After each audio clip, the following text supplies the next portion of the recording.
Olá meninas, o meu nome é Dr. Pedro Caron, sejam bem-vindas ao meu canal sobre saúde da mulher. Hoje nós vamos falar de ressecamento vaginal e eu vou abordar o tema nos seguintes tópicos: o que ajuda na lubrificação vaginal, quais as causas de ressecamento vaginal e como tratar essas causas. E fiquem ligadas, no final do vídeo eu tenho um recado importante.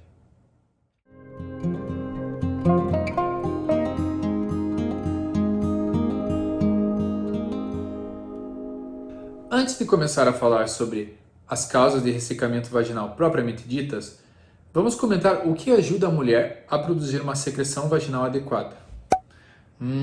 Mas Dr. Pedro, você já falou disso em alguns vídeos seus. Sim, meninas, eu já comentei que existem 3 fatores muito importantes que ajudam na produção de uma secreção vaginal adequada para a mulher. As glândulas na vagina, o colo uterino e a própria flora vaginal ajudam na produção de uma secreção vaginal adequada. Mas eu faço uma pergunta para vocês agora.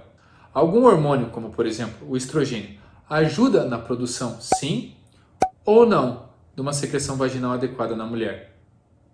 Isso mesmo, meninas. A resposta é sim. O hormônio estrogênio ajuda bastante na secreção vaginal e lubrificação da vagina. Ah, doutor Pedro, mas quem tem que se preocupar com esse tipo de queixa são as mulheres que já estão na menopausa, não é? Então, meninas, isso não é totalmente verdade. Lógico, as mulheres na menopausa, devido à privação, ou seja, baixa do estrogênio, têm uma tendência maior a ter uma secura, um ressecamento vaginal. Mas vocês já notaram que muitas meninas entre 18 e 40 anos, um pouco menos, um pouco mais, que ainda estão no menacme, na idade reprodutiva, vêm no consultório com uma queixa de ressecamento vaginal. Por que será? É o que nós vamos descobrir agora. Uma das principais causas de ressecamento vaginal na mulher na idade reprodutiva é a falta de libido, meninas. Então vamos supor, a relação sexual entre o homem e a mulher é uma via que nós falamos que é de 2 mãos. Então assim, não basta somente o parceiro ter vontade e a mulher não. É muito importante que a libido da mulher esteja tão boa quanto a do seu parceiro. Porque o homem, você sabe, meninas, é um pouco mais simples, digamos assim, para ter relação. Basta ele ter um estímulo visual, ele olhar uma mulher que de uma maneira um pouco mais fácil ele consegue ter uma ereção e assim ter relação com a sua parceira. A mulher tem todo um quadro que envolve ela. Ela precisa estar num dia bom, precisa de um carinho, precisa de uma atenção, um beijo mais agradável. Às vezes até um dia bom no trabalho ajuda bastante, tem que estar tudo certo. Às vezes a depilação está em dia, se não está em dia atrapalha. Então assim, exige muito mais, é muito mais complexo. E o parceiro tem que entender isso para que seja algo agradável e não seja uma experiência traumática, tanto para o homem quanto para a mulher. E assim, se sua libido estiver baixa, é muito provável que você não consiga ter uma lubrificação vaginal. E se você não tem vontade de ter relação, o ideal é que deixe para uma outra hora, quando ambos tenham vontade. Então essa é uma causa. Para tratar a libido, então, existe a parte psicológica de terapia entre o casal, existem remédios que ajudam no aumento da libido, até hormônios como a testosterona, existem aqueles alimentos que podem estimular a libido, como a maca peruana. Eu vou deixar aqui embaixo um link meu sobre a perda da libido, se vocês quiserem dar uma olhada, ok?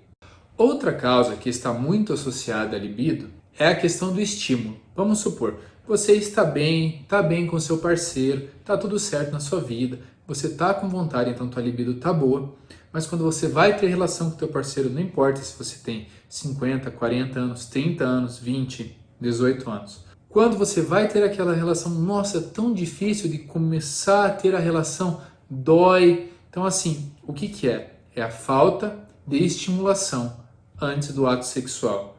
Meninas, antes de ter uma relação, é muito importante que tenha umas preliminares, uns beijinhos. Tem estudos que dizem que para uma lubrificação e secreção adequada vaginal, precisa mais ou menos uns 500 ml de produção do líquido pela todo o componente vaginal. E isso pode demorar até 10 a 20 minutos em uma mulher ativa. Então assim, não é simplesmente chegar e ter a relação com o parceiro. Isso pode traumatizar e não é algo legal. Então, mesmo que tua libido esteja boa, é preciso que tenha um carinho, tenha um beijinho, uma preliminar adequada, para que aumente o estímulo de suas secreções vaginais e você tenha uma relação com uma boa lubrificação, ok? Então, o tratamento para esse tipo de causa é ter mais estímulo, ter mais paciência, uma harmonia entre o casal. Isso ajuda bastante antes de ter o ato sexual propriamente dito. Se necessário, um pouco de gel, ok? Principalmente à base de água, se for escolher um, certo? Uma das causas mais frequentes de ressecamento vaginal são alguns medicamentos, meninos. Nossa, doutor Pedro, sério? Não imaginei que isso pudesse acontecer. Então, a questão é que ambas as classes que eu comentei, tanto antidepressivos, tricíclicos e também os anticoncepcionais, podem diminuir a libido, que é uma das primeiras causas que eu comentei aqui no vídeo. E quando a libido está diminuída, meninas, pode ocorrer sim de diminuir a lubrificação vaginal e com isso causar uma secura, um ressecamento. Uma das maneiras de você tratar esse tipo de problema é você ajustar a dose do seu antidepressivo ou trocar por aqueles que não têm muita diminuição de libido, como também nos anticoncepcionais. Infelizmente, os anticoncepcionais, de uma maneira geral, hormonais, fazem um pouco de redução da libido, então usar aqueles que não têm tanto problema, ou seja, estrogênios mais naturais e não sintéticos como etinil e estradiol, ou optar por algum outro método que evite o uso do estrogênio e da progesterona, como por exemplo, um DIU.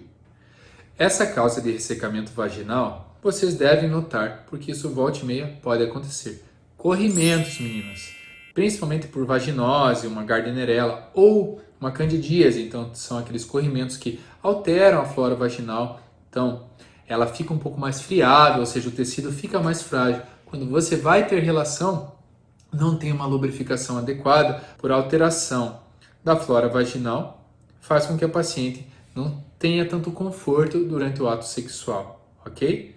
Então, uma das maneiras de tratar é você passar em avaliação com o seu ginecologista e ele avaliar o tipo do corrimento, prescrever uma pomada, se for um corrimento misto, Crevagin ou Colpistatin, se for só fungo, um miconazol, se for uma bactéria, um metronidazol, que é uma Gardnerella, assim vai, varia, mas é importante passar no seu ginecologista para o tratamento e não se automedicar. Nossa, doutor Pedro, mas quando eu tenho relação com meu marido é super ok quando eu não estou usando preservativo. Quando eu coloco preservativo para ter relação, nossa, me dói, eu fico vermelha, não fica legal. Por que será? Meninas, pode acontecer de você ter algum tipo de alergia, então alergia é uma causa agora de ressecamento vaginal, ao produto do preservativo, que é o látex, o mais comum. Então, você coloca, quando a sua vagina entra em contato com o látex, fica mais vermelha, coça, você não tem uma sensação muito boa. Então, esse tipo de reação pode ocorrer e, com isso, causar um ressecamento vaginal. Vale ressaltar que até mesmo o tipo de calcinha que você usa, tecido e o produto que está nela, um amaciante, pode também causar um tipo de alergia ali na tua região perineal e com isso causar uma secura, um ressecamento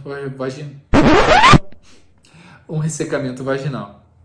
Então, o ideal é, se você está tendo alergia com preservativo, melhor não usar esse tipo ou trocar de material, prestar atenção no tipo de amaciante ou no tipo de tecido da sua calcinha. Com isso, fazer a troca se necessário para evitar que você tenha reações alérgicas, de coçar, de vermelhão na região vaginal. Lembrando que, mesmo que você não use o preservativo para ter relação, é muito importante que você use outro método contraceptivo, porque senão já sabe, né, meninas?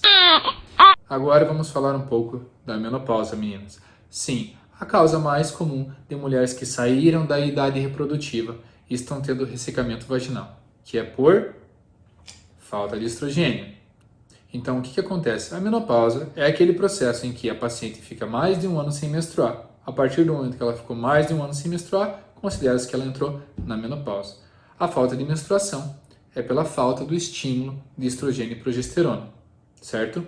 Então, consequentemente, como ela não vai ter estrogênio circulando em grande quantidade no corpo, ela não vai ter uma lubrificação adequada e irá causar uma secura, um ressecamento vaginal. Para tratar esse tipo de situação, uma das opções é a paciente usar um estrogênio conjugado do tipo pomada, aplicando uma vez com um aplicador na vagina. 0,625 é a dosagem, você consegue passar ali e com isso você vai ter um trofismo, ou seja, uma consistência e uma resistência maior da parede vaginal e maior lubrificação.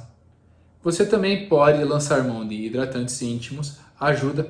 Nossa, doutor, eu tenho um hidratante lá que eu uso para o corpo, posso usar? Meninas, isso é importante, não se usa hidratante corporal na vagina. Agora uma dica importante, essa dica vale para mulheres na menopausa, vale para as menininhas de 18, 19, 20, 30, 40 anos. Exercícios de pompoarismo são excelentes para aumentar a lubrificação vaginal. Por quê? Porque quando você faz aquela contração na região do períneo, você aumenta, vasodilata, então vai mais quantidade de sangue para a região. E com isso estimula as glândulas, estimula a flora e irá ter uma lubrificação mais adequada. Além disso, os exercícios de pompoarismo são muito bons para fortalecer o assoalho pélvico, então você tem mais chance de ter um parto normal adequado. Como também a bexiga caída, que são sintomas comuns nas pacientes com mais de 50 anos, se você faz isso com uma frequência maior, mais nova, evita esse tipo de sintoma e evita a perda de xixi. Se você quer saber mais sobre métodos contraceptivos, eu vou deixar aqui embaixo um link com o meu aulão. Basta você se inscrever, é de graça e pode assistir à vontade. Acredito que vai agregar muito com relação à saúde da mulher. Se você tem alguma dúvida, deixe seu comentário aqui embaixo. Eu irei responder o mais rápido possível. Se ela for muito urgente, me segue lá no Instagram. Eu consigo te responder mais rápido ainda. Se você gostou desse vídeo, deixe o like no canal e não se esqueça de se inscrever aqui embaixo. Toda semana eu vou estar trazendo conteúdo novo sobre saúde da mulher para nós discutirmos. Abraço a todas. Tchau, tchau.